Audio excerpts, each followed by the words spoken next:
आप सभी को मेरा नमस्कार। स्वागत है आप सभी का आपके अपने चैनल में जिसका नाम है न्यू अपडेट। जैसा कि आप सभी जानते हैं बजट पेश हो चुका है और सभी विभाग के कर्मचारी अपना नाम का इंतजार कर रहे थे, जिनमें हमारे ग्राम चौकीदार भाई भी है। कई बार कमेंट करके मुझसे पूछ रहे हैं, मैम ग्राम चौकीदारों को लेकर बताइए, ग्राम चौकीदारों को लेकर बताइए। भैया मैं सच में कोशिश कर रही हूँ, गलत जानकारी कैसे दे दूं आपको लेकर। अभी सिर्फ यही जानकारी आई है, विधानसभा में सवाल पूछा गया आप लोग को लेकर कि भाई ग्राम चौकीदारों का जो है या ग्राम स्तरीय जो भी कर्मचारी हैं, जैसे पंचायत सहायक, बहुत से ऐसे कर्मचारी हैं गांव में से जुड़े हुए जितने भी लोग हैं, है ना, उन सभी को अपने मानदेय वृद्धि का इंतजार है। सभी को अपने जो भी सरकार के द्वारा उनके लाभ दिया जा रहा है उनमें इंक्रीज क्या बढ़ रहा है इसका इंतजार है ना।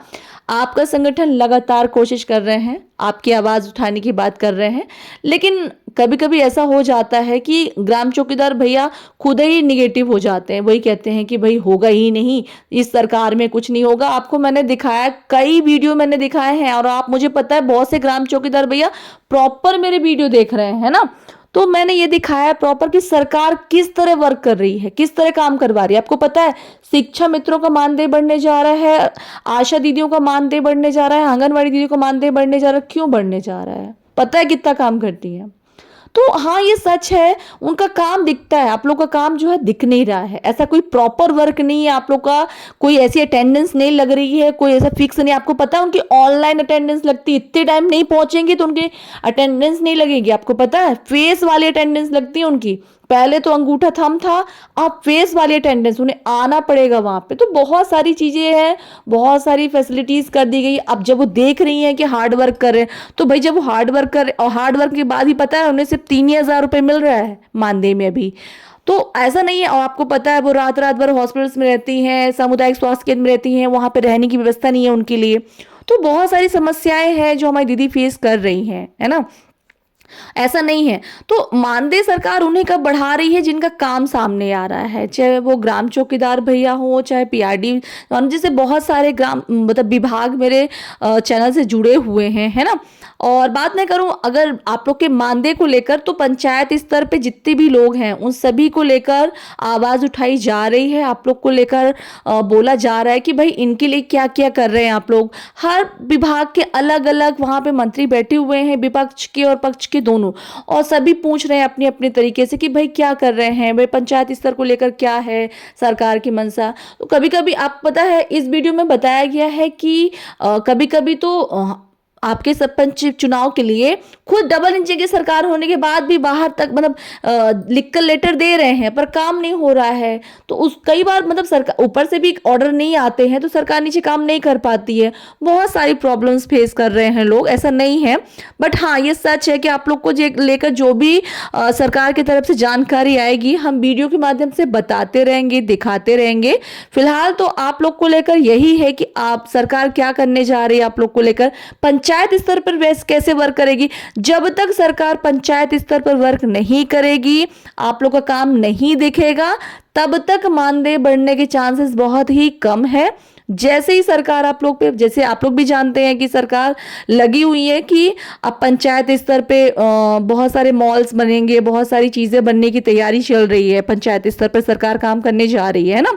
तो अब अगर ऐसा होता है, सरकार आप लोग का काम बढ़ाती है, तो ऑटोमेटिक मानदेय बढ़ेगा। अभी काम नहीं बढ़ रहा है तो मानदेय बढ़ने के चांसेस बहुत ही कम दिख रहे हैं ना।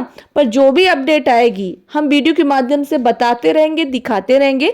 अभी आपके प्रदेश में सरकार कहाँ पे सोच रही है, क्या कर रही है, इस पर आप प्रॉपर नजर रखे रहिए। हो सकता है आप लोग को लेकर इन्हीं में सभी में जुड़ी हुई कोई कड़ी हो, कोई ऐसी चीज हो। जैसे पंचायत स्तर पर मैंने जो वीडियो आज के बताया है, आपको दिखाया है, दिखाऊंगी लाइव आगे, तो इसमें कहीं ना कहीं आप लोग को लेकर है।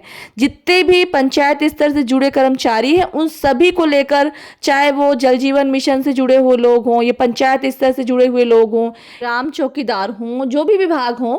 तो आपको पता है एक बहुत ही प्यारा कमेंट आया था मुझे, और इस पर मैं बहुत अच्छा वीडियो बनाऊंगी आगे चल के। इस पर एक कमेंट आया कि मैम हम स्कूल विद्यालय में चौकीदार हैं और वहीं पे पीआरडी जवान काम कर रहे हैं 8 घंटे, तो उनका मानदेय 15,000 है। वहीं पे हम कार्य कर रहे हैं तो हमारा मानदेय 5,000 है। बताइए इतना अंतर क्यों? अब देखिए मैं तो क्या बताऊं आप लोग को, हमारे पीआरडी जवान कह रहे हैं कि होमगार्ड समान मानदेय चाहिए, हमारे ग्राम चौकीदार कह रहे हैं कि पीआरडी समान मानदेय चाहिए। अब सरकार भी कंफ्यूज होगी किसका मानदेय कितना कर दे, है ना। खैर जो भी अपडेट आएगा मैं बताती रहूँगी। चैनल से जुड़े रहा कीजिए, वीडियो देखते रहा कीजिए। मिलती हूँ। आप फिलहाल तो लाइव देखिए क्या कह रहे हैं, आप लोग को लेकर क्या आवाज़ उठाई गई है संसद में। त्रिस्तरीय पंचायत चुनाव होते हैं मान्यवर, और गांव, ब्लॉक और जिला पंचायत गांव की लाइफलाइन है। वहीं से ही तमाम गांव की योजनाएं बनती हैं और गांव को लाभ देती हैं।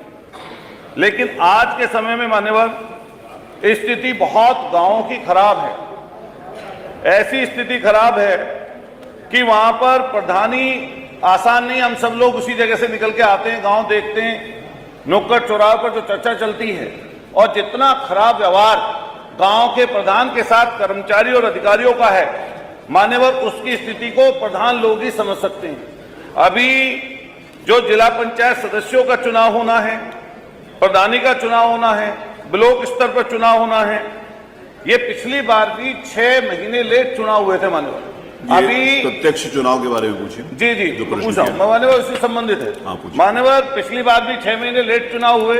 इसके साथ साथ अभी बेचारे पूरे प्रदेश के 57-58 गाँव में लोग तैयारियां अपनी कर रहे हैं और रोज हर जनप्रतिनिधि से जरूर पूछते हैं कि चुनाव की प्रक्रिया कब शुरू होगी, कब आप उसके चुनाव कराएंगे या नहीं कराएंगे।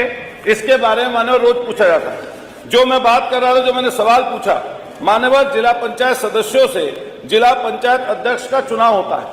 हम लोग और जो ग्रामीण अंचल में या गांव में रहने वाले लोग हैं मान्यवर, जो आम जनता का विश्वास ये है कि जो जिला पंचायत अध्यक्ष का चुनाव होता है इसमें बड़े स्तर पर धन बल का, बहुबल का खरीद फरोख्त होती है मान्यवर, जिस कारण से पूरे संवैधानिक ढांचे पर एक प्रश्न चिन्ह लगता है। तो मान्यवर मैंने इनसे सवाल किया था, क्या मैं एक और सवाल कर रहा हूं पूरक, क्या मंत्री जी ये बताएंगे कि राज्य से, अपने स्टेट से, विधानसभा से कोई ऐसा प्रस्ताव केंद्र के लिए जाएगा जिससे जिला पंचायत और ब्लॉक के चुनाव डायरेक्ट हो सकते हैं?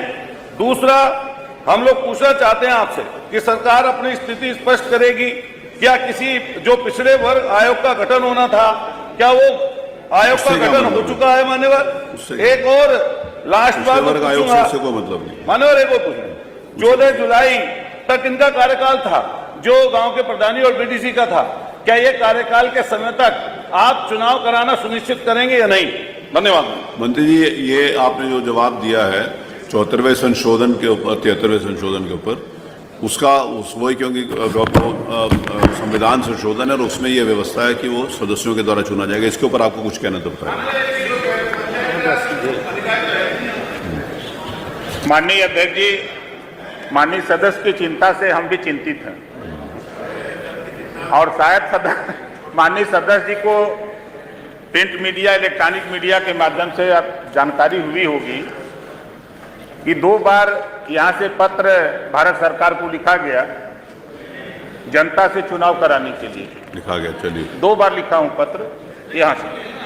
नहीं, बतिया सुन लीजिए ना यार। 2 बार यहाँ से मैंने भारत सरकार को पत्र लिखा और हमारे ही प्रदेश के राज्य मंत्री हैं माननीय बघेल जी, उनसे मैं 4 बार मिला और 2 बार माननीय केंद्रीय मंत्री जी से भी मिला। ये प्रदेश सरकार का मामला नहीं है, ये केंद्र में ही संशोधन होना है कानून में, वहां से संशोधन होगा तभी चुनाव हो सकता है। नहीं, डबल इंजन की सरकार है तभी ना मैं 2 बार वहां प्रयास किया। अगर सिंगल होते तब कैसे करते? बात तो सही है।